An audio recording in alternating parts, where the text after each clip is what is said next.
They're very big cans.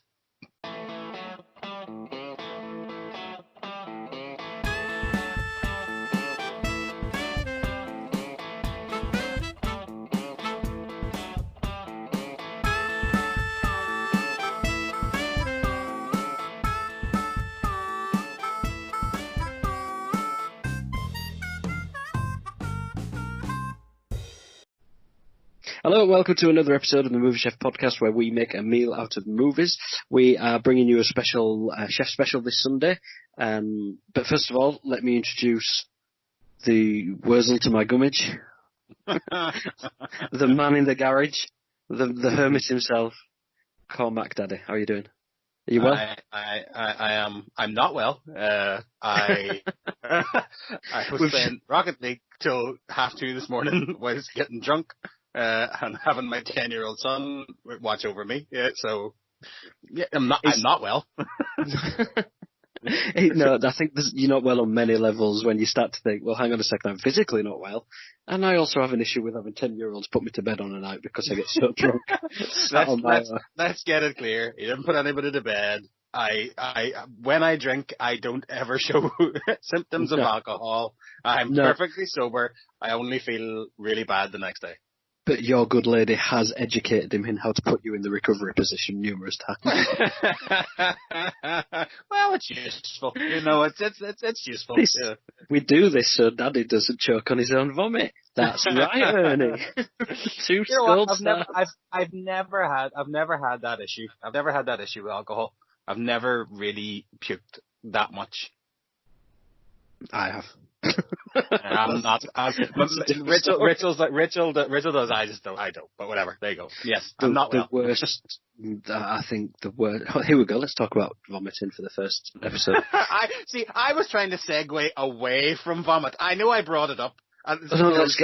We'll go there. First month of being in Carlisle, 50p vodka and coke night at the local club. 50p vodka and coke. We got there at 10. It closed at 2. I went out with 30 quid in my pocket, right? I had a £1 coin the next day, and I had an empty pizza box.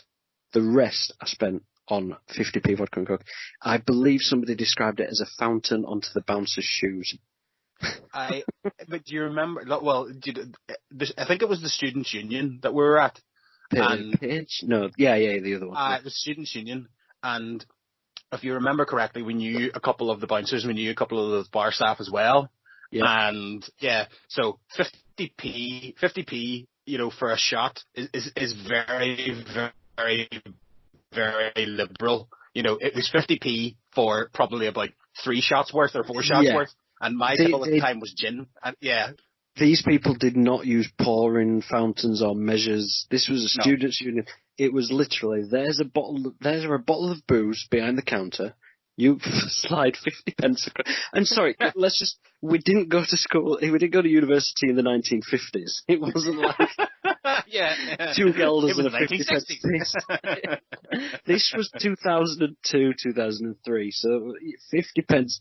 That was, I saw some people get taken to hospital after those. Oh yeah, living in England nearly killed me. That's the God's honest truth. It nearly killed me. Because you have this whole thing of you have to try and live up to a reputation as well. And like there was a couple of the Irish boys. Yeah, you were the drinker. Irish boys used to hang around. Yeah, there was a couple of Irish boys used to hang around, and they all used to drink. Just too many nights like that. Paddy's Day 2003. Paddy's Day 03. I was there with you. 11 a.m. 11 a.m. and we went home at 3 a.m. The next day, there's a story. We only went to 2 bars. But there's 2 things that happened that day and the day after, and I cannot say either one of them. Don't worry about it. It is horrible. But you know, there's two things that happened over them 2 days, and I am not proud of it. But what we are proud to say is that we will soon be opening up a Patreon account, and if you want to hear those stories of what happened, you can subscribe for just £5 a month. We will give you the filthiest details you ever want to hear this story. It involves a bucket. It involves 2 Italian kids looking over a fence. and me in the back garden. That's as much as you're getting, and it's horrible. But anyway, this week we are bringing you. I just want to talk about drinking at university. So, we are bringing you a chef special, which is on the 2012. What do we call it? 12? Yeah. Can we just say 12 now? The 12. No, we've got to say 2012. Wrong. 20. Yeah. So back in 20. No, I'd still say 2020. So anyway, in 2012, Dredd, the fantastic remake, reboot, action film about Judge Dredd came out, and we are going to be discussing it. But first, here's this. 800 million people living in the ruin of the old world. Only one thing fighting for order in the chaos. Judges. This drug's like nothing I've ever seen. If we play this right, we can take the whole city. Mom was controlling all the slow-mo production and distribution. Rookie, you ready? Yeah. You look ready. Fire! Law is not the law. I'm the law. I'm going in before the kill. How do you plead? Defense noted.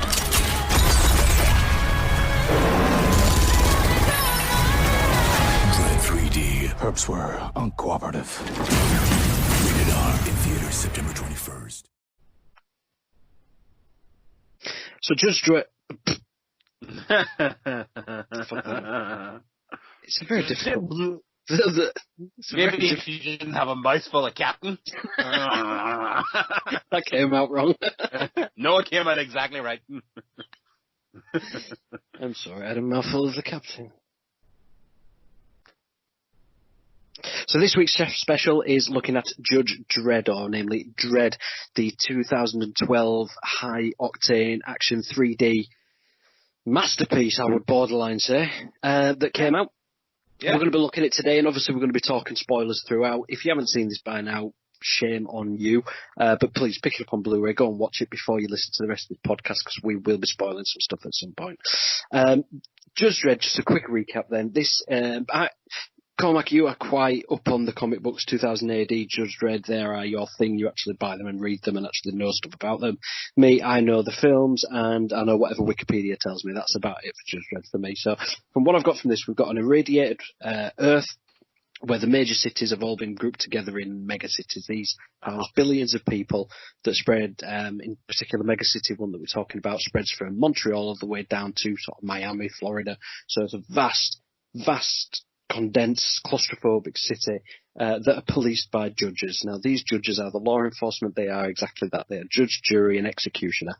So they will find perpetrators, judge them on the crimes instantly, and carry out an execution or a judgment, a punishment, whatever. It's a fast-paced police force for a fast-paced world.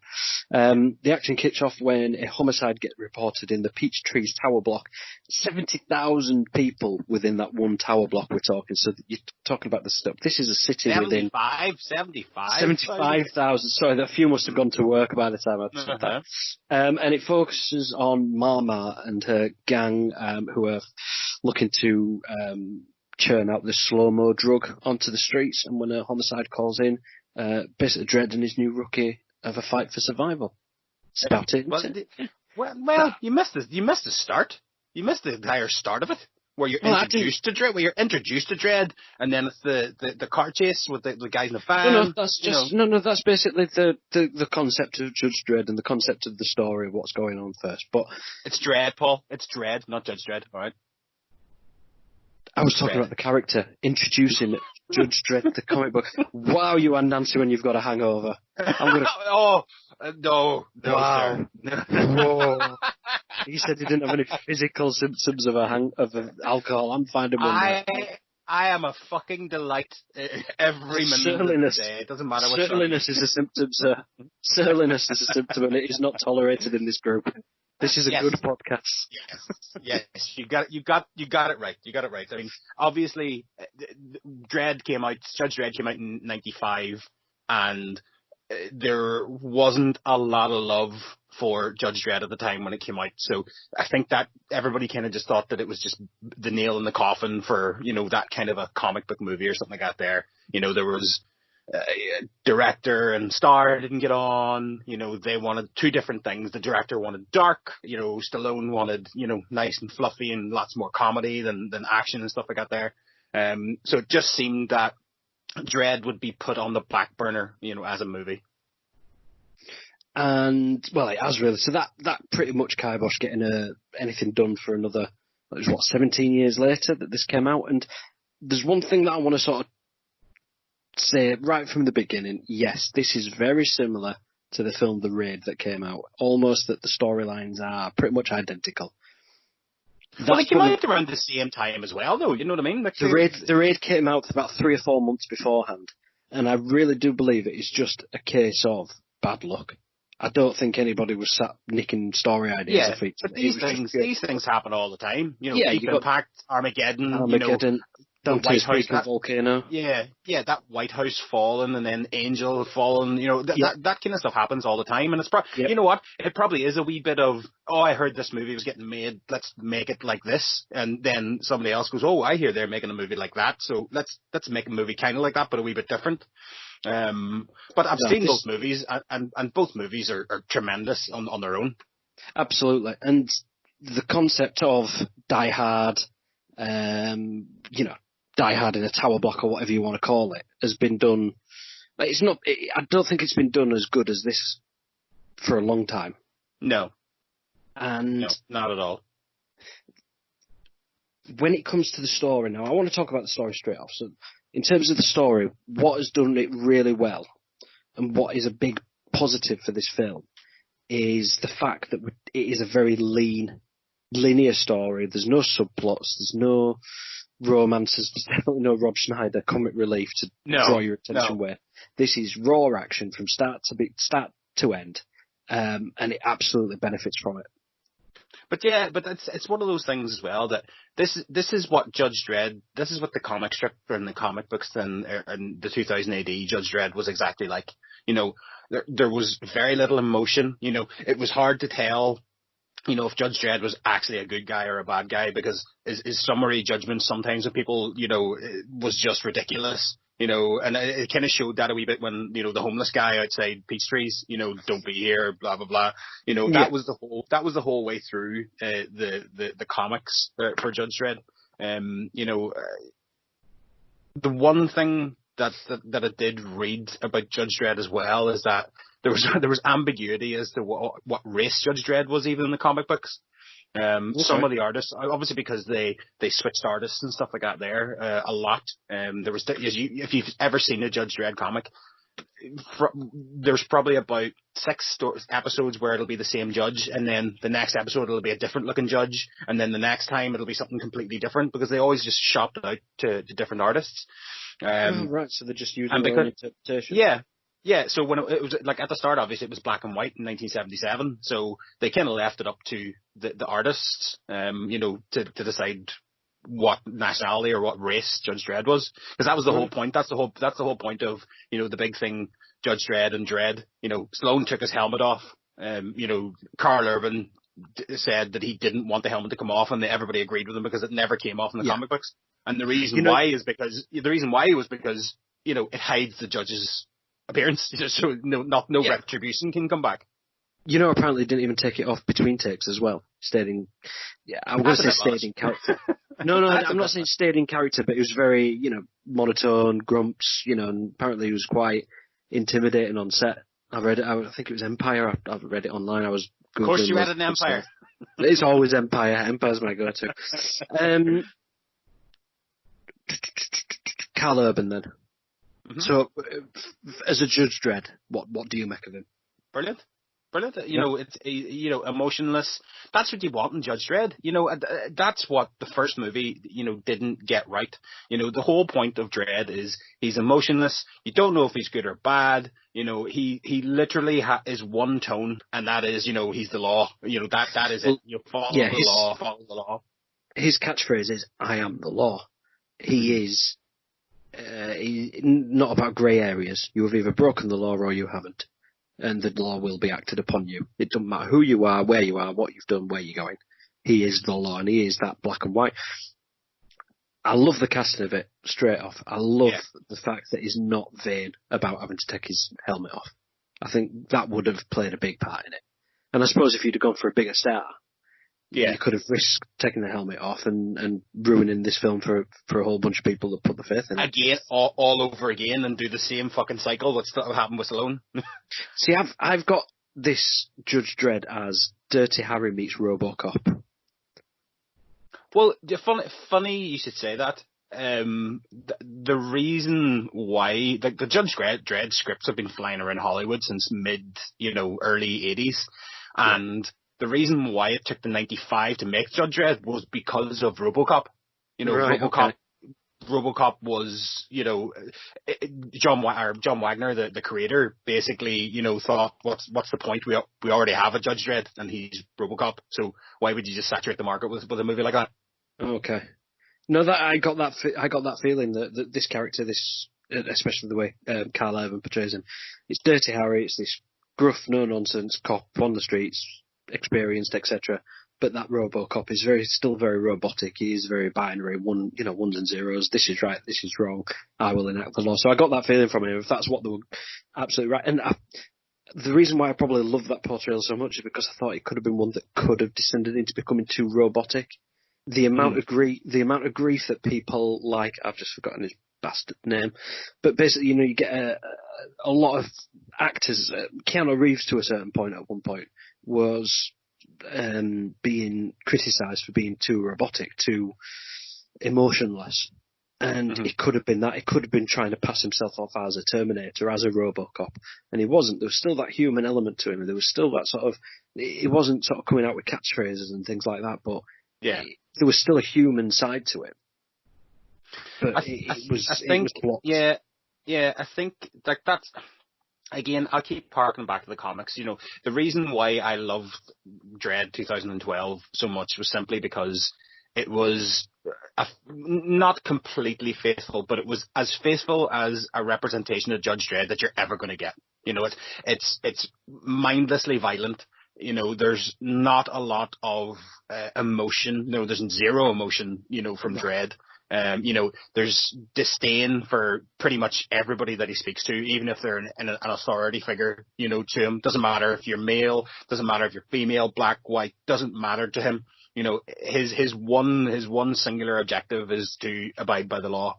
And, that's what I think came across perfectly in this. And as you said, it's an hour and 35 minutes long, and from the first minute, it's just fucking action. It is literally just car chase, fucking people getting gunned down. There's zero,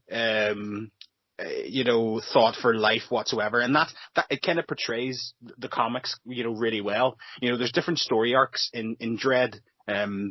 I can't remember what the actual story was. It may have been America. It may have been Chaos, where Russia basically nukes Mega City 1, and I read that today. Is it Apocalypse? Yeah. It was like 85% of Mega City 1 died. It literally doesn't give a shit about the people in the city. Nothing happened. And that's the ambiguity that Judge Dredd has. Is he good? Is he bad? Who knows? But he's the law. He comes across as somebody who looks at these people with disdain only because he knows one day he's going to have to judge them. He knows one day they're going to break the law, and he can't get attached to anyone because one day he'll have to judge them. Which is so we've got that opening scene then going through. That was actually filmed in Johannesburg, where we've got the car chase with the, what was the name? Do you remember the gang? I can't remember. It was spray painted on. No. Or was it Drock? That was the swear word for fuck when they say fucking. Drock, yeah. Drock. I think that was spray painted on the back of on the back. So that car chase, great introduction to the character. Absolutely fantastic. Really sort of set it stalled out, and I think to start the type of movie that Dredd is, with a big open car chase, is very ballsy. It's sort of saying that this is as much sort of wide, expansive action as you're going to get, and now it's going indoors. And I think that was a big risk, but it was a great way to sell the city and show off, the city around before you get inside Peachtree's. You needed to see what else was going on around there other than just that one tower block. Yeah. Well, it's funny as well that, the original concept for Dredd was to do Dredd, in the near future, around, 2000, 2010, stuff like that there. But the original artist, your man, Escuela, he basically changed it to further in the future. So like closer to, what would you say? 2100? I don't know, 2100 or something out there? Yeah, 2099, 2100, stuff like that there. So but they kept it because they actually quite liked the fact that they could play around with that. A lot of things could have been invented in the 150 years from then to then. But what I like about this Dredd is you can't really tell if it's that far into the future. It could literally be, 15 years time in America, as we speak. Yeah, and there's no robots and stuff like that there, which were the original Dredd. There's nothing like that, but you can tell that it's some way into the future, but it has that realism and it has that just dirty, gritty kind of city. Yeah, I've got that written down here. It's a dirty, claustrophobic, especially when we get into Peachtree's. It's a very dirty, claustrophobic world.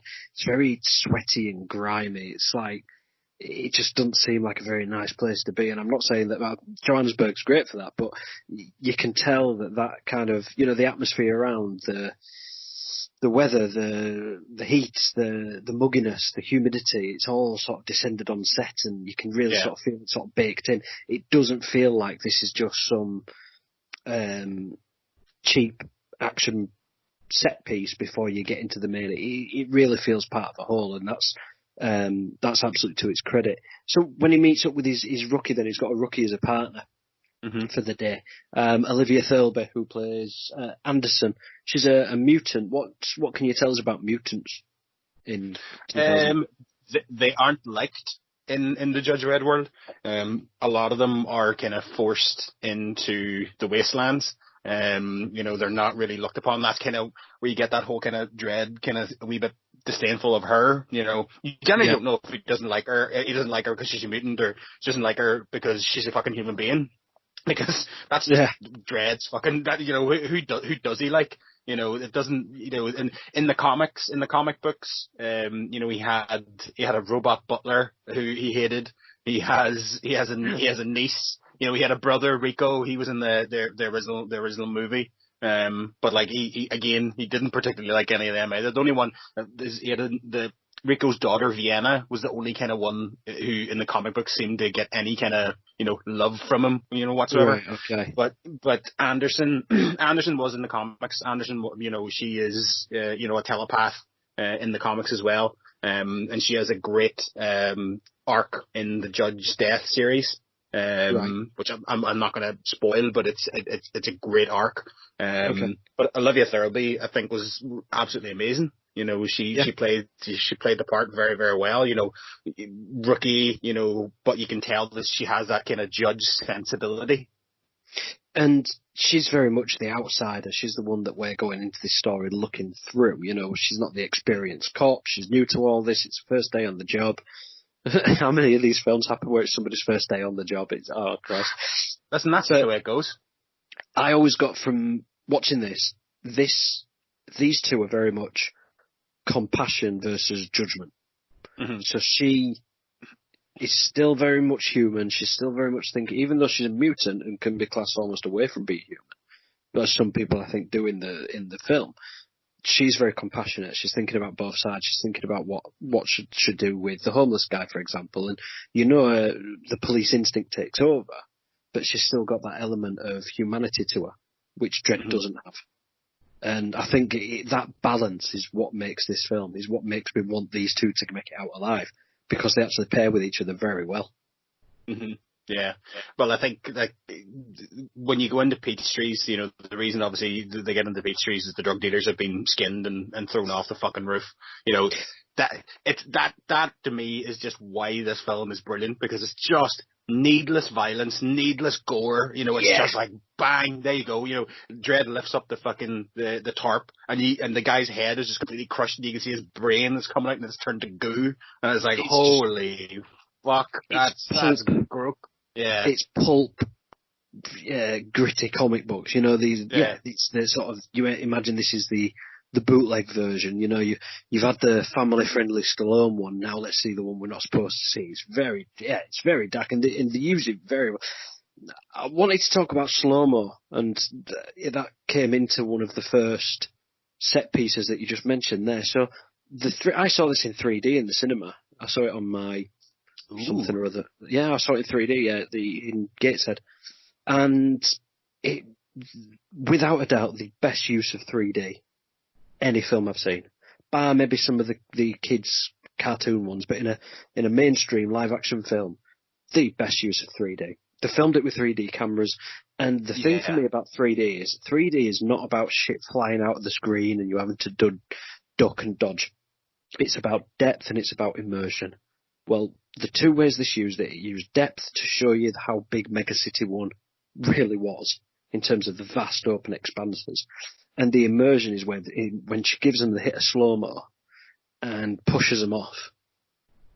And you get the time to really get a feel for how many stories. I mean, how many stories is it? 200 and 300 stories or something? Yeah, as they're falling down. And you've taken this drug which is slowing your brain down to the point where you think, is it a second lasts for an hour or something? Yeah, it's 1% time, isn't it? It's 1% time. Yeah, 1% of normal speed, I think they say in it.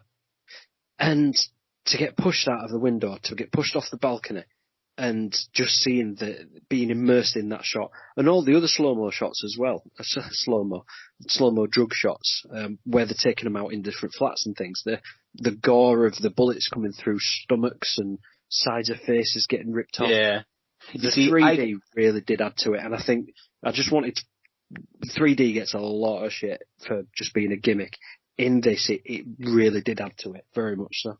Yeah, well, see, I've only ever seen, what did I see? I seen Harry Potter, The Deathly Hallows Part 2 in 3D, and that was alright. Garbage. Yeah, it was alright. I mean, the end bit of it was good, you know, the fight scene at that castle, or whatever the fuck it is. Or school, it's a school. Yes, sorry, it's a school. It's fucking boarding school.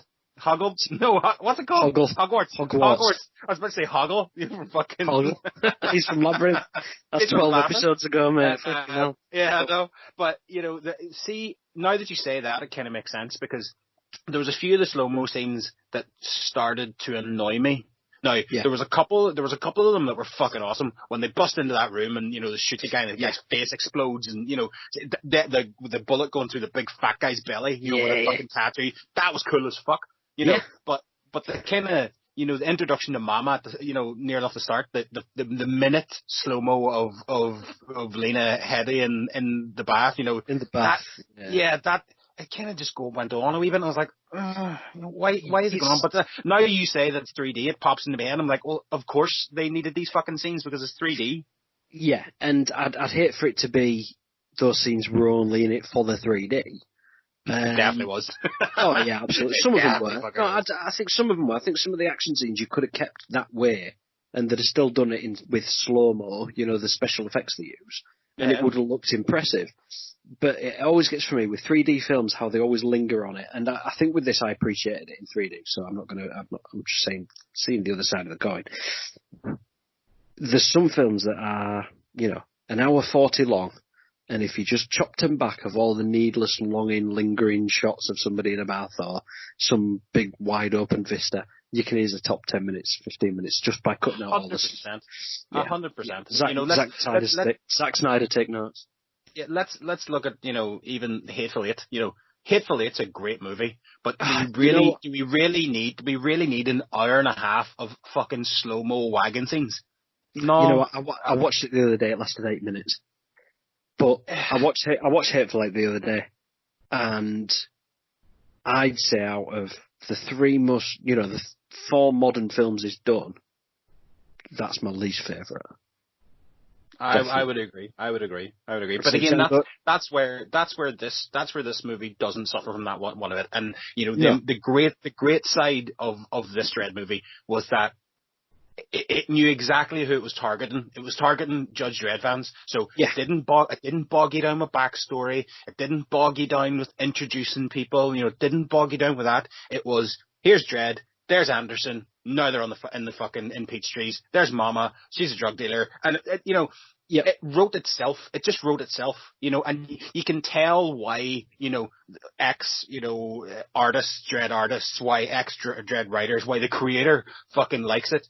It was basic. It was balls to the wall. Yeah. It was gory. It was not emotional. It was singular vision. I need to get this fucking Mama, and I'm gonna get her, and that's it. And we're going back to Anderson here, but one of the other sort of key moments, I think, for her and the movie in terms of storytelling, in terms of how can we do things outside of four walls in a flat in a dirty tower block, the mind battles she had with the prisoner, what was his name now? Was it the guy from The Wire? Oh, yeah, yeah. She had a mind battle with him and ended up pissing himself, and then that kind of storytelling, because for me, it's like, how do you have a telepath have a good action scene with somebody other than just shooting a gun? How do you show off what they're doing? And they did that really well. The X-Men films did that all right sometimes, showing off Xavier's powers. But when Anderson has that mind battle with the guy that they got in custody, and I didn't pick up on this until I watched it the other day, he, during that scuffle in her mind, or his mind, grabs her gun and shoots her with it. Mm-hmm. That puts it in his head that he can go for a gun. So later on in the film, the situation presented itself where he grabbed her gun, and because of what she put in his head, he fired it, thinking he could kill her. Yeah. He can't, because the gun's a DNA track to each judge. And I thought that was a genius little bit. Otherwise, I wouldn't have, I don't think I'd have clicked with that unless I've, we're actually watching the mind scene. So she's having this mind battle with the guy, and she's putting these things in his head, and it shows how powerful she is.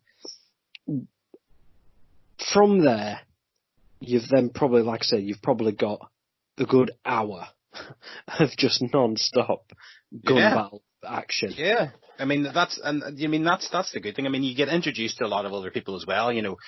Donald Gleason, I think, you get introduced to his character, and he is this kind of victimized kind of man-computer kind of person. Yeah.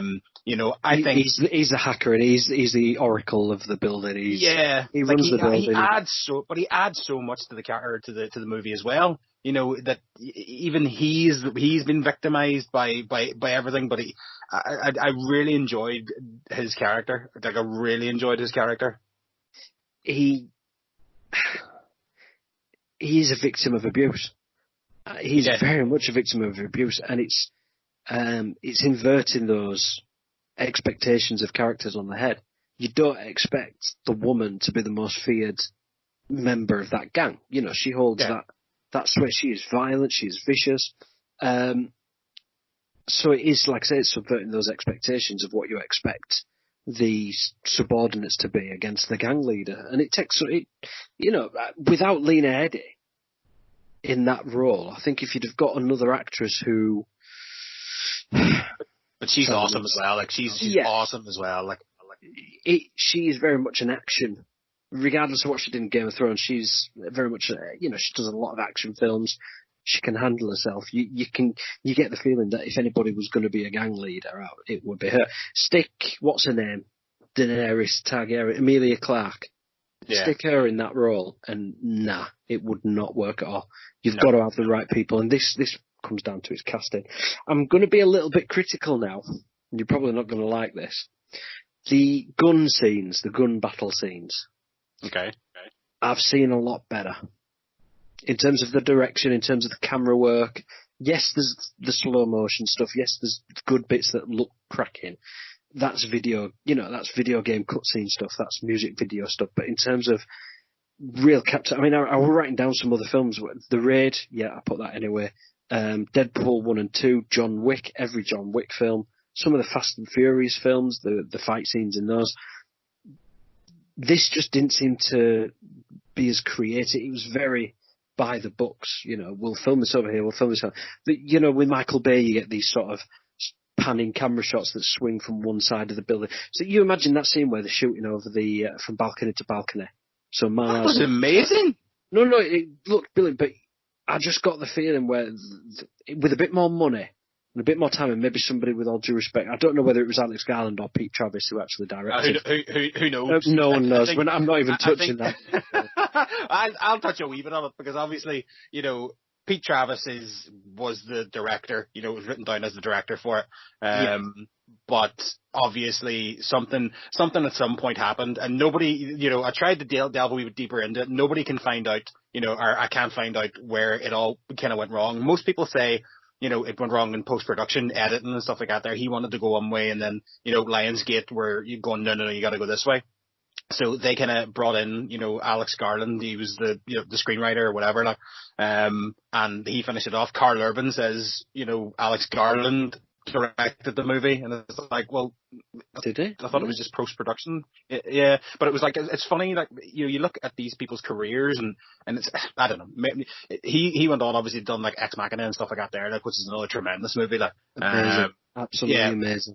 Yeah. Again, another example of science fiction done on a low budget that can seem epic is this. Oh yeah, but you're getting back to obviously the gun scenes. I mean, I think you touched on it there. I think most of the problems with Dredd would probably go down to budgetary restraints. And the fact that it is in an enclosed kind of space. They are, yes, it's a big, massive fucking block with 75,000 people, but they're doing it in the hallways of apartment blocks.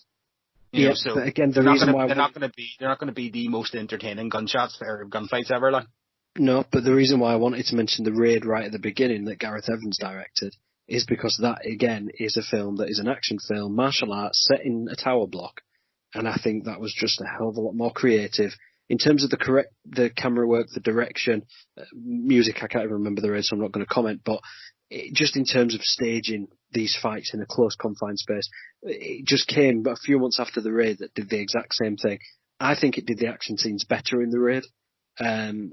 Each to their own, I'm just saying, but I think Dredd is still an outstanding film, but I just think there could have been a bit more, I don't know, with the director, maybe if Alex Garland was giving it from the beginning, maybe if Danny Boyle, even, if they were working together. No, I'm serious, I want to see an action film from Danny Boyle again. I've seen all sorts from him, but I think him doing something, it was a shame that he dropped out of Bond, but, so where have we got to? So we've got Dredd and Anderson slowly working up. I'm running on fumes here. What have you got? Because I just wanted to get to the ending. There's only so many times you can say it was all out fucking amazing. But it was. The one thing about Dredd is that it's literally one action set piece to the next. I think that where it went, kind of the same. It has the same kind of premise as Raid, but I like the fact that it has to be marred in some kind of realism. I know that's fucking stupid saying that about a comic book movie, but it has to be marred in some kind of realism, because you have to then think about, how many bullets does Dredd have? How many times could he, I've wrote it down. I heard silencer, incendiary, normal, rapid fire, high X, armor piercing. There has to be kind of hot shot. Yeah, hot shot. There has to be some kind of believability in the amount of fucking ammo that he has on him and the ammo that he can get. That I can forgive. Honest to God, with a film like this. But that's the point. I think that's the whole point of why they didn't really go over the top on action sequences, because the gore sequences themselves, there are a couple of really fucking gory fucking bits in this movie. Even as you spoke upon the Gatling gun, the 3 Gatling guns shooting across the balconies, that could literally bring down a fucking building. That was the only gripe. That was the only gripe that I had. I was like, how the fuck did that thing stay up? Because don't get me wrong, it ripped it apart. I'm not saying these action scenes were bad. I'm really not. I'm just saying in terms of how they're framed, in terms of how they're shot, it just looks very by the numbers. That's all I'm saying. I think with a director that just did a bit more of a bit more creativity with it, I think it would have been one of those films that you remember for being slick, for being cool. Deadpool, like I said, John Wick, those 2 films in particular, I can't remember the names of the directors and they're the same guys, but you think about how those films looked, what kind of impact they had, because what you were watching was something a bit different. I think if Dredd had just taken that step up one bit more, I think it would have made a hell of a lot more money than it did. It would have got people talking about how cool it was. They didn't make it look cool. They made it look dirty and robust action rather than slick. But I think part of the reason behind that as well is that, this is a starting point. Now, it's not fucking bogging you down with the confusing Judge Dredd kind of narrative, of who Judge Dredd is and stuff like that there. It's kind of leaving it up to the audience to figure out who Judge Dredd is, if you're a fan or if you're not a fan. But I felt, I skipped to the end. I'm not going to say anything about the ending, but at the end, it felt to me that this was a starting point movie, that this is a movie that could move on somewhere. And I think we spoke about it maybe last week or the week before about Dredd at some point, and you brought up an interesting one where you said that it would probably work better as a TV show. I fucking agree with you. I agree with you 100%. These kind of minute stories, you think about it, right? There's the population of megacities always, differentiate. So sometimes there's 800 million, sometimes there's 400 million, sometimes there's, 900 million, sometimes there's 500 million, The amount of stories, and it says at the start of Dredd, there's up to 17,000 reported crimes in the city. It's up to you which one we go for, and then she chooses the peach trees and stuff like that there. So 17,000 crimes a day, with 800 million people in it. Yeah. Like what a rich vein of content, and you've got the Judge Dredd comic books, all behind you as well. So the stories are already written, they're already there. That was one, you could have probably got 2 hour-long TV episodes out of that one film we watched, right? Yeah. So in theory, taking down Marmar could be one series. So like you say, this is a city of 500 million people. There are 4 of them cities. There's a lunar colony. There's somewhere in the Antarctic. Well, there's the Russian side as well. That's the Russian side. What is that? Meg 2.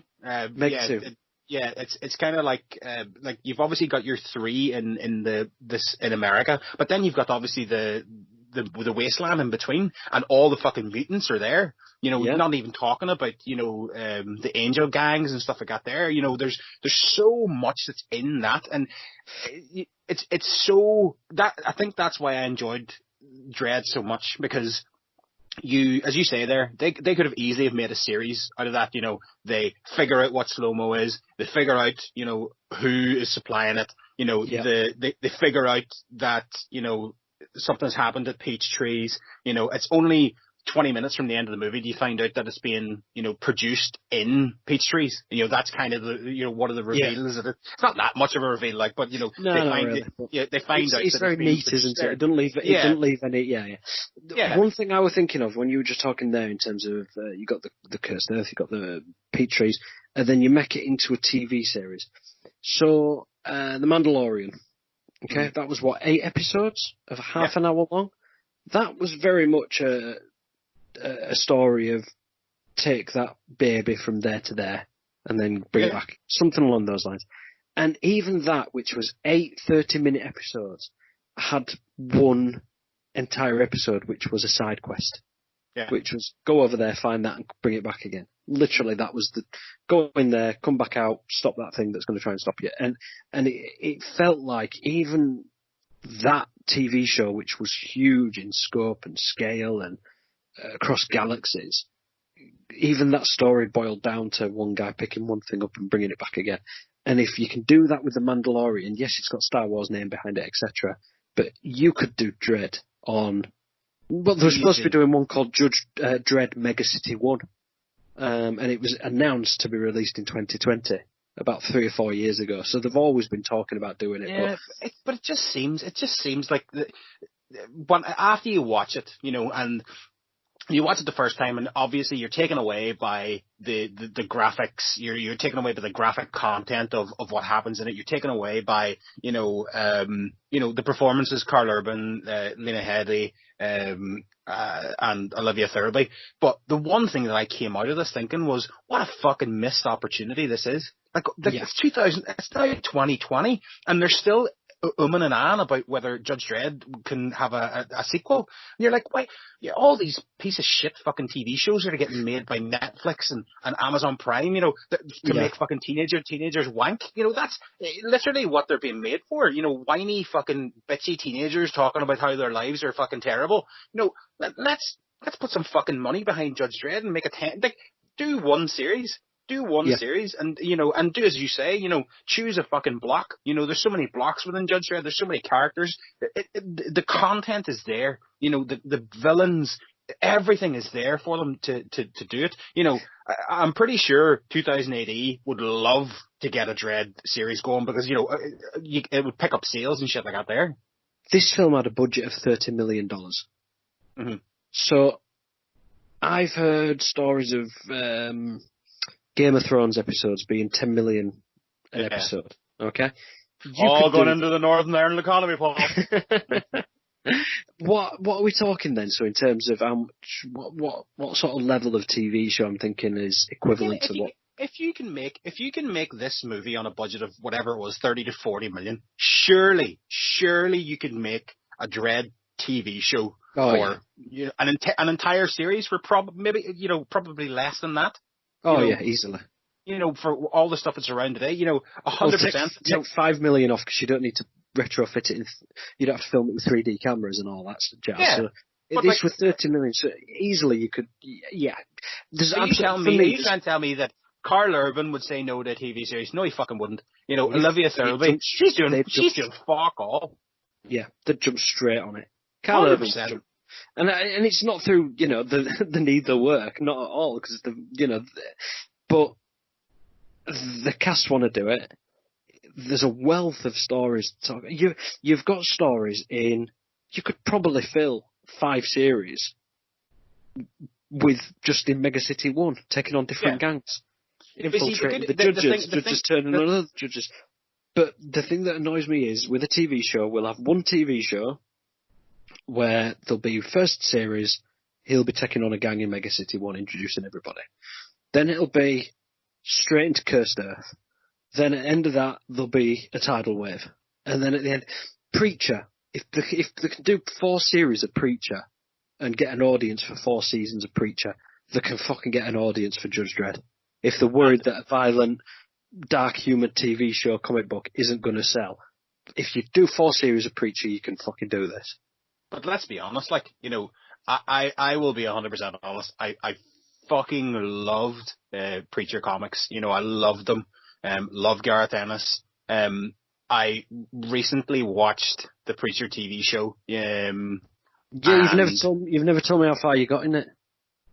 I got to New Orleans and I had to stop. No, listen. It is a complete bastardization of Preacher. You made my head look like a cock. everything I wanted from Preacher didn't happen. So what did you want? What did you want? I wanted it to be as dark and fucking gritty and dirty and seedy as the comics. I wanted it to be I'm not too worried about being faithful and stuff like that there. I'm not too worried about that. But I mean, the episodes that I got up to, Jesus, it was trudgery. And it was I didn't feel like this when I was reading the comic. I didn't feel like it was a chore to read the comic, and I did like the actors. I thought Ruth Negga was amazing. Fantastic. The guy who plays the Irish guy, I can't remember the guy from the guy from Emmerdale. He was in Emmerdale. Yeah, but he was I enjoyed him, and the main actor Preacher, he was decent. The guy who plays the Saint Killers, he was gritty as fuck as well. But I mean, he was fantastic. He's and the two angels, the two angels, 100%. 100%. The actors were well cast. Everything they got was well cast, but it just seemed that it was just being drawn out so long, and they were changing, shifting, paradigms of where the story was going, and it was I know they don't want to discuss the God thing too much. I get it. I understand that. You can't. They discuss the God thing. Right, okay. Well, maybe I'll give it another shot. But I'll be honest. I'm a season and a half into it, and they've barely touched the content. Oh yeah. But anyway, but anyway, back to Dredd. No, hang on. Just move aside, no, just one second. No. So it was Texas, New Orleans. No, I'm not even going to. No, let's move on. Because if I say something to you, it might even spoil. Just say. Okay, if I say it's based in this area, you'll be like, oh yeah, it's them. Or that's why Dredd kind of works as well, because Dredd as a comic was littered with stories and stuff like that.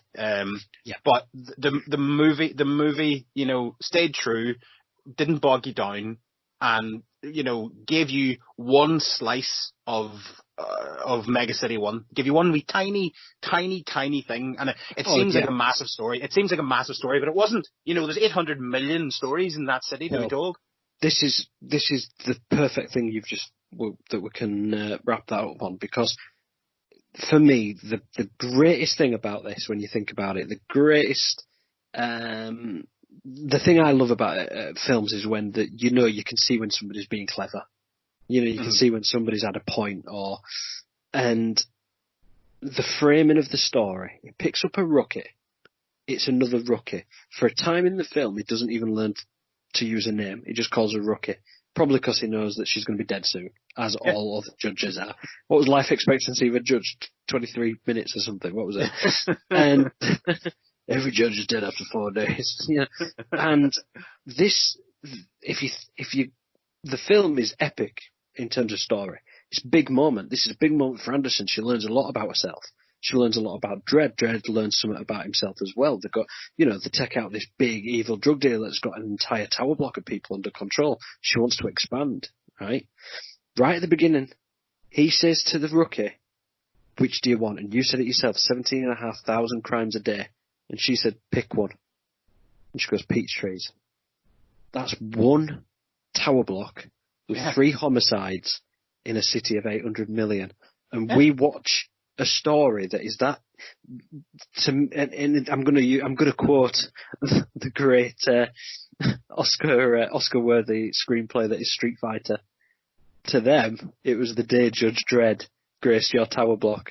To him, I thought you were going to fucking break out an Oscar Wilde fucking quote there. I was like, Jesus, no, an Oscar this is fucking highbrow. Street Fighter is Oscar. No, from the action film Street Fighter. For them, it was the day Judge Dredd came into their tower block and shot everybody up. For him, it's just another Tuesday. Yeah. It's just another day. But like, I loved the mama's story as well. You know, so she's an ex prostitute. Basically, her story is she's an ex prostitute, and the main drug dealer in Peachtrees killed her boyfriend, and she kills him. And for biting off his dick. It was brilliant. You know, absolutely brilliant. Did you not pick up on that at all? I didn't. That's how she became the leader of the gang. Right. It was another gang. If I watch it again, I'll probably notice it as clear as day. But so basically, she was forced on somebody and she bit his cock off. Yeah, she basically her boyfriend was killed by this drug dealer. Then she kind of got into his good graces, and she basically went down on him, gave him a bit of slow mo, and then bit his cock off. That's why. Sorry, slow mo is the drug. Slow mo is not a street slang for giving him a reach around. But that's why that scene where, you know, that when she's in his head and she bites off his dick, and then Lena Headey looks up rather than Livia Thirlby. But like her kind of story arc throughout the whole thing as well is, you know, she has gone from this prostitute victimized to this fucking maniac. Like the first kind of thing that she kind of says is skin them and throw them off the fucking balcony. Yeah. And then those scenes where Anderson is kind of reading his mind in the elevator, and you see the skin being peeled off and stuff. They're like, oh, fucking hell, that's disgusting. That is fucking horrible. See, there's 3 things that I've got to finish on, then you can finish on whatever you want. We've talked about the railgun. So, 3 key moments in it that really stuck with me. The scene in the elevator. Uh-huh. In just that few moments where she says, he's thinking about going for your gun. No, he's not. Yeah. And it just tells them, you don't have to go. You know, it doesn't have to talk about grabbing the gun and being clever. It just uses such short dialogue just to tell so much about each of those characters. And Dredd's just kind of, he's going for your gun. I know what you're thinking. I know exactly what you're thinking. Yep. Dredd has had a lot of crossovers. Let's cross over Dredd, and Mel Gibson, what women want Judge Dredd. Well, can I just say, I was going to ask you... Are you going to say this? No, not what women want. I was just going to say, what can we have Judge Dredd versus after we've finished? So think of who you want Judge Dredd versus. There was Judge Dredd versus the slow-mo window throw. So yeah, where she skins him or whatever, but where she fires slow-mo into somebody. And again, it tells the story of what a person's like through their actions. This is what we studied at university, and I love seeing things like this. The evilness to not only throw a man out of a window, or a person out of a window, knowing they're going to fall 300 stories to their death, they'll be alive the whole time, but to give them a drug which prolongs that fear for what feels like hours. And to skin them. There was one that wasn't skinned. She fired the slow-mo into him, so he was alive at the time. I just thought that. Anyway, and the last one was the homeless guy. You mentioned the homeless guy. What, in terms of setting up a world, in terms of what are the rules for this world? What are we living in here? What do we have to understand about the authority and everything? He sat there. He says, I will debase myself for credits. I'll embarrass myself for money or something like that, debase stuff. So this guy's reached his lowest point. He's willing to, face fuck a camel for some money or whatever. Let's just say he's going to suck a dick. He's going to suck many a dick. He would suck a dick. He would suck a dick for credits. And that moment they go, Peachtree's is on lockdown. There isn't a 5, 4, 3. It isn't a very slow door crawl to close so we can get out the way. This is no nonsense. This is getting locked down. Poof, door shut. If you're in the way, you're squashed. Fuck you. And it's brutal. It's ruthless. Yeah. That's the beauty of Dredd. It's the beauty of Dredd. Yeah. The careless disregard for life. I mean, it means nothing how you die. You don't mean anything at all. You're just another fucking number of the 800 billion. But it's not just that. It is us saying we are closing this door now because that's what police need to do. Mm-hmm. If you are on the right side of the door, you'll be fine. If you're on the wrong side of the door, you're probably going to die. Yeah. Oof, door closed. Not even a warning. We're not even going to give you a chance to think about it. If you're there and you're not supposed to be there, no second chances.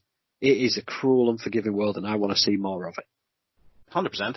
100%. I mean, that's the one thing that you pick up from the movie, and it is just the disregard for life in any way, shape, or form. Go back to the Gatling gun, incident. Yeah. They just literally annihilate an entire fucking floor of a block and do not care who dies, don't care the repercussions, don't care, of anything. And I think that's why, it's such a rich vein of content that people could literally just, pipe into that and mine that and turn it into such a TV show. It would be such a great TV show. It'd be incredible. Oh.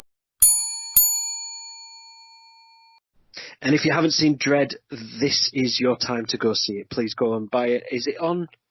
£3.50 on Amazon. £3.50 on Amazon to rent. £3.50 on Amazon, or you can rent it from Blockbuster and forget to take it back, and then they go out of business. Blockbuster Alaska is not the only one that's still open, is it? I think it's Blockbuster Alaska. Do you know what? I don't even know. They probably fucked in the lockdown. No. I follow them on Twitter. I see. Same here. But God forbid. I'm looking out for people in this lockdown. I really want to know if Matthew Broderick's doing okay. I want to know if the last Blockbuster is still surviving. I'm worried about Matthew Broderick. All right. I think that he's gonna be at the other end of the rope soon. Josh Gad. No, let's not go there. Josh Gad. He's the new. Do you remember? No. Shut up. Do you remember about 10 years ago? Is it Justin Lee Collins? Mm-hmm.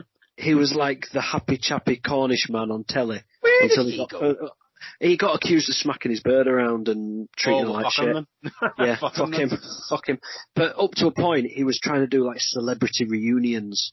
So he was trying to do an A-Team reunion, and then he was trying to do a... Yes, that's Do you remember? Right, yeah. Well, Josh Gad who played the guy who was gay but wasn't gay but probably was gay but definitely was gay but wasn't gay in Beauty and the Beast. He's been trying to get together, so we got together a reunion of fuck a duck. Who was it now? Anyway, you could have just said he was Olaf and fucking Frozen as well. Like, I've seen about 14 minutes of that film and turned it off. I can't be asked. It's got one banger of a song, and Let It Go will always be a banger, I'm afraid. But Into the Unknown is a far better song. The second movie. There you go. Well, yeah, tomato. So anyway, Josh Gad is he does these things where he gets celebrities together and he did one before. Anyway, so he's on about doing one for Ferris Bueller's Day Off and getting them on a Zoom. Basically, it's him dialing up people on Zoom. And it's just Matthew Broderick crying for an hour. It's just Matthew Broderick wondering where it all went wrong. Is he married to Sarah Jessica Parker? Do you know what? He's doing all right. He's all right. He's probably got a couple of million in the bank. She fucking got megaton money from fucking Sex and the City. I think he's doing all right. Like, he'll have a prenup, and he'll have gold. He'll have gold buried somewhere. I know, but right? In a field in Ireland. He will be the kind of guy. He will be the kind of guy. Sarah Jessica Parker will file for divorce, and he will cry for a week, and she will just end up staying with him. Just because he's crying so much. Like, fuck me. Like, if I stay with him, he'll not cry. If I break up with him, he'll ring me at 3 o'clock in the morning and cry his eyes out.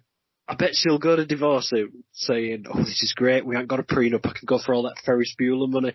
And he's just like, "Thank Christ, I can get all them Sex and the City rerun money." Anyway, no, I'm sure they're very happily married. But yeah, no, I follow Blockbuster Alaska on Twitter, and I'm sure they tweeted out at one point a few weeks ago during lockdown. They went, "Fuck it, you don't have to rewind your films anymore." But there's them. But no, it's a funny old world, isn't it? It's a funny. Josh Gad, well, yeah. So Josh Gad, he does Zoom. Like I said, basically just puts a load of celebrities. I don't think we'll be having the Baby Driver Zoom reunion anytime soon. God, have you not heard about this? No. So Kevin Spacey is, well, yeah, Kevin Spacey. Ansel Elgort. Is that how you pronounce his name? Ansel Elgort? Baby. The driver. Mm-hmm. Yeah. The driver. Apparently when he was 21, he, quote, broke in a 17-year-old. And he liked breaking in young girls. Yeah. What? Like... Yeah, Ansel. Apparently he's robustly... I keep forgetting we've got a professional. Ansel has robustly defended himself and has sent out a statement from his attorney. I, however, have seen her tweet pictures of them two cuddling up together and the text messages of him saying how cute she is and this. And apparently he met her when she was like 15. It's problematic. Problematic. It's problematic. Yeah, it's problematic. It's rape cover. Yeah. Well, no. Like I'm saying, allegedly, Paul. Allegedly it's rape. Allegedly, yeah, if it was found to have happened in some states, it is rape. Allegedly, probably, maybe. But it's frightening. So anyway, the reason I brought that up is just fucking stop talking about it now. You should have brought it up in the first place. I brought it up because who would you want to replace him in West Side Story that's out at Christmas? Really? West Side Story comes out this Christmas. We did discuss it a couple of episodes ago, but don't worry, you were probably drunk on... Is Spielberg? Does Spielberg doing this? Spielberg's West Side Story. Ansel Elgort is playing the... that kind of... Yeah. Yeah, I'm glad you're bringing up musicals. And I don't know who played Maria. Is it Anna de Armas? No, anyway, so that might be a bit... Anna de Armas? Who the fuck is Anna de Armas? I'm talking to you on my phone, so I can't bring up IMDb. You just made that name up. Anna de Armas. No, I am going to fucking find her name. She's banging Ben Affleck. She's making love to Ben Affleck. She's courting Ben Affleck. Well, he might be banging her, I don't know. Hang on. She was in Knives Out. Okay. Have you seen Knives Out? I haven't, no. Okay. So, you and my brother have both said that it is very, very good, though. It is wonderful. So anyway, yeah, Baby Driver, we can't watch that anymore unless Ansel gets a very good lawyer.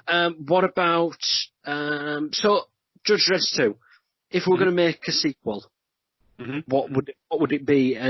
We're going to do the versus. We're going to do a versus sequel. So what would you have? Where would you have Judge Dredd against? So would it be Mike Myers? Would you want Judge Dredd versus Jason? What would you have? I think they should just stick to the content that they have. You know, there's okay. Let's pretend we're playing a game. Okay. I'm not saying remake it. Let's do it in a tower block, and let's have Daenerys Targaryen at the top of the tower block with a dragon. I want Judge Dredd versus Ernest, and I want them both to go to jail.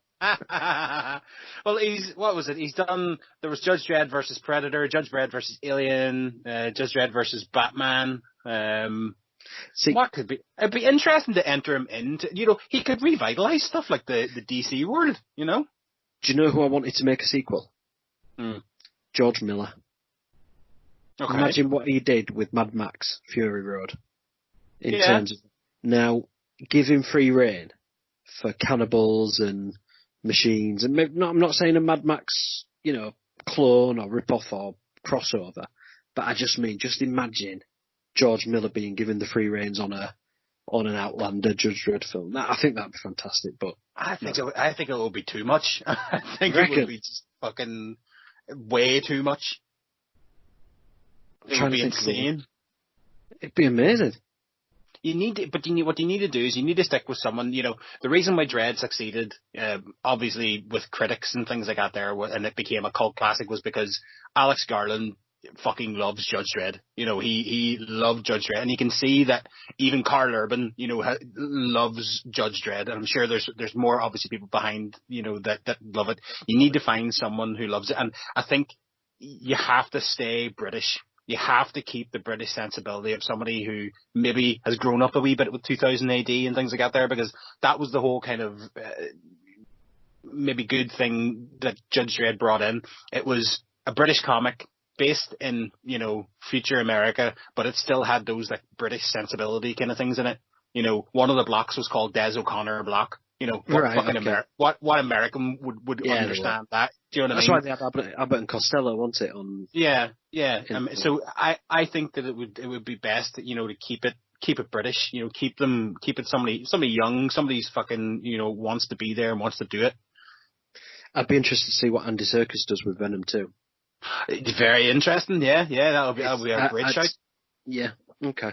So ideally, we want a Dredd TV show running for, we're just putting a wish list together. We want a Dredd TV show to follow this up. I mean, even a direct sequel, but again, I don't want a sequel with $60 million thrown in. And I don't want a sequel to do mutants and cannibals and fridge magnets and polystyrene and throw everything at it. The kitchen sink. Just, even if you've just got to do another story, this time, Dredd at the beach. Dredd goes bananas. I don't want to see Dredd goes Hawaiian. House. Yeah, I don't want to see Dredd's house. No, I don't want to see Dredd's house. I don't even want to see. I don't even want to.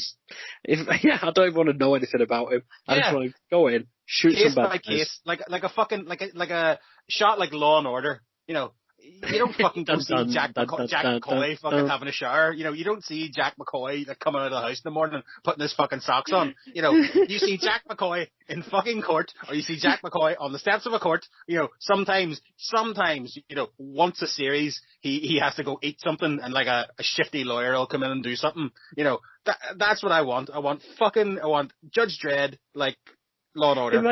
Imagine McCoy's there. He's just opening his bills on a morning, and half the episode is him on hold to the gas bill because they've overcharged him. But that's where they go wrong all the time. They start adding all this fucking shit in, and you know down the line, like there's, again, he does have a brother. You know, the essential bit of Judge Dredd. Judge Dredd's a clone, right? It's not a spoiler alert. Yeah, it's not a secret. I was about to go read 30 years of comics. He's not a secret. Judge Dredd's a clone. He's a clone of the very first Chief Justice, Judge Fargo, right? And Rico is obviously a clone as well. You know, and there's this is the story of the 1990 film. So you're saying the 1990 film Judge Dredd was more faithful to the original comics than Dredd 2012. Well, is that what you're saying? Put it like this. You know, the guy who created Judge Dredd, he actually said he didn't actually mind the story. You know, the story of the 1985 Judge Dredd one was okay, but they chose, you know, the wrong style, it shouldn't have been a comedy film, you know, but he actually not that he liked the film, he's seen a lot of good in it, so, you know, it's kind of a hark away from people like Alan Moore, who just fucking hates everything that's ever made of his work. He's never even seen it, has he? Yeah. You know, so it's kind of refreshing to hear and go, yeah, it was a shit movie, but its heart was in the right place. You know, so some of the bits of that movie were actually quite right, you know, but there's scenes in like the comics, there's on the later comic books, there's in the Cursed Earth, there's a whole pile of different Judge Dredd clones, you know, out in the Cursed Earth, and they were like failed versions, so they fucked, instead of just, you know, binning them and killing them, they pushed them out to the Cursed Earth and, you know, expected them all to die, but they created their own little community and stuff of like fucking clone Judge Dredds. Jesus Christ. Yeah, but I'd take an animated series of this. Yeah, but if they can make The Boys. Yeah, if they can make The Boys. Have you seen all The Boys on? Yeah. That is some of the. It's not the most violent, but in terms of taking what you believe to be not violent, and just absolutely. It seems like they can make, you know, high budget-esque TV shows for dirt cheap. You know, you look at American Gods, you know, it's not the greatest, you know, version of what, you know, Neil Gaiman wanted to come out, but it looked amazing. You know, same thing with Preacher for me. You know, it wasn't the greatest version of Preacher, but it looked amazing. You know, same with The Boys. Yeah, same with The Boys, same with Umbrella Academy, you know, things like that they all look amazing. And like, are you honestly trying to tell me that they can't make a fucking Judge Dredd, you know, TV show? That, it doesn't make any sense. No, it doesn't at all. And it's obviously not going to go to Disney, it's not going to go Warner, Netflix, HBO maybe not, but Netflix or Amazon Prime should absolutely snap it up. Yeah, 100%. And this is us who have got subscriptions to these, but we are their customers. And I want to say, like you said, there's too many whiny kids and suicidal this and trouble with your parents and sex therapy. Oh, it's crap. But if those are the people that are watching Netflix and enjoying it, cause fair enough. But in terms of real sort of hardcore, genuine TV, Amazon have done the Jack Ryan TV show, they've done The Boys, they've done Treadstone. They're doing some really good action, and I think Netflix are. So, if anybody's going to do it, but you look at things like Witcher as well, right? Do you think everybody who watched Witcher played the fucking game Witcher? No. I watched 2.5 episodes of Witcher and turned it off. No, I thought it was amazing. It was very fucking boring. No, I thought it was very, very good. I just didn't get it. All right. Didn't get it. Chill the fuck out, Mr. Grumpy. I just didn't get it, alright?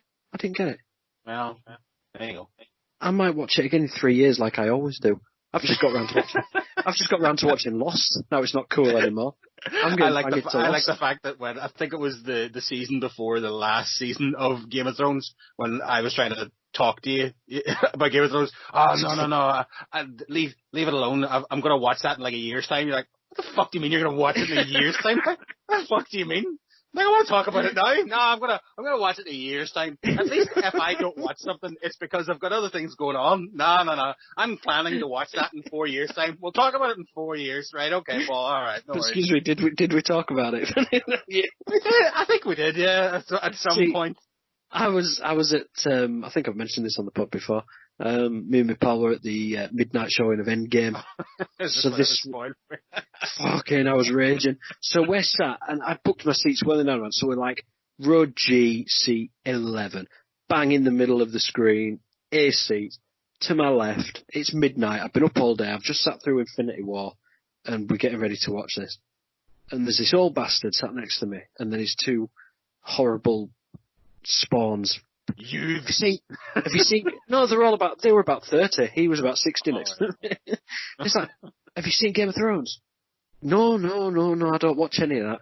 oh, so-and-so went and killed so-and-so. And I'm just sat there like, are you for fucking real? And I kind of thought to myself at that point, I'm planning watching that at Christmas. But you know what? By the time we got there, didn't remember what they told me until it happened. I'm like, oh, that's what he said. Right. Well, I still can't believe I'm protecting it for people. That's the kind of thing. That's the kind of thing that I like about you, though, is because I'm very, very surprised that you didn't say something to them, because that's your nature. You know, no, stand up like a 60-year-old woman and look in their faces and go, thanks, boys. I was watching that at Christmas time. You spoiled it for me, and then we'll storm out.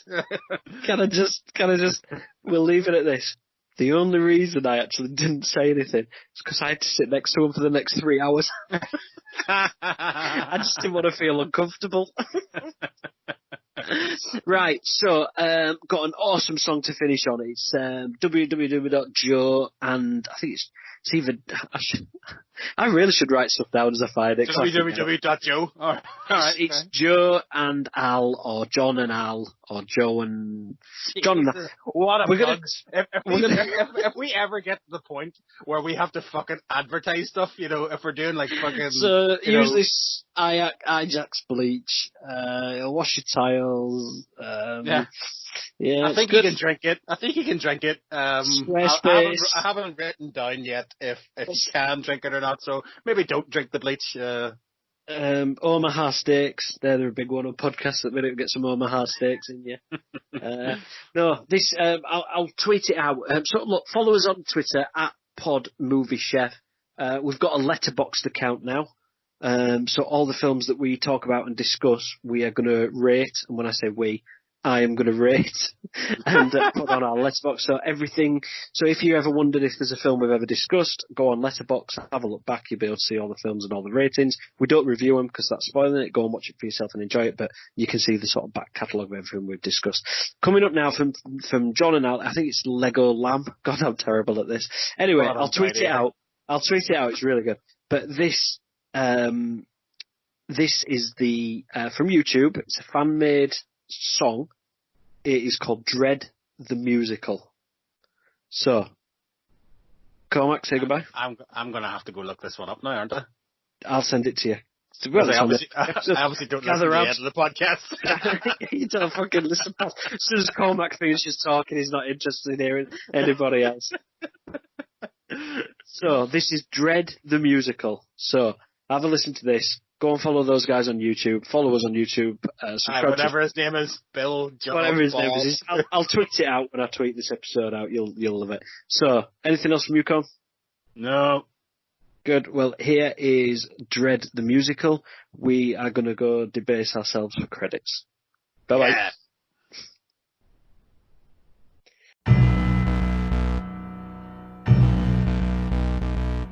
I started out as Airmare. Next I played McCoy, but once I put that helmet on, it sparked my greatest joy.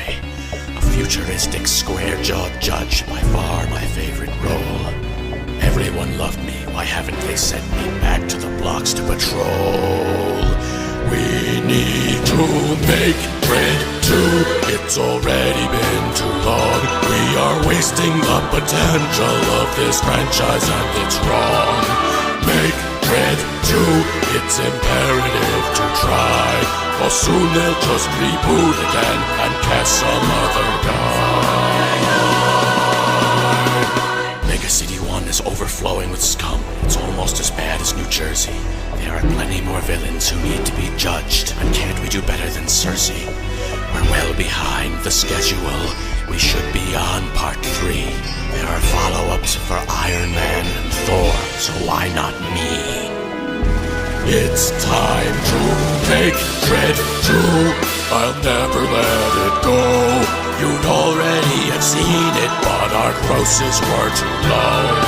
Make Dredd 2. This time will be a hit. I promise if it's greenlit, that she'll show a little tit. People thought my Dredd was lame, and maybe that's the case. I wouldn't keep my helmet on, I like to show my face. The remake finally comes along, it's decent, I admit. It makes me realize mine was just a silly piece of shit.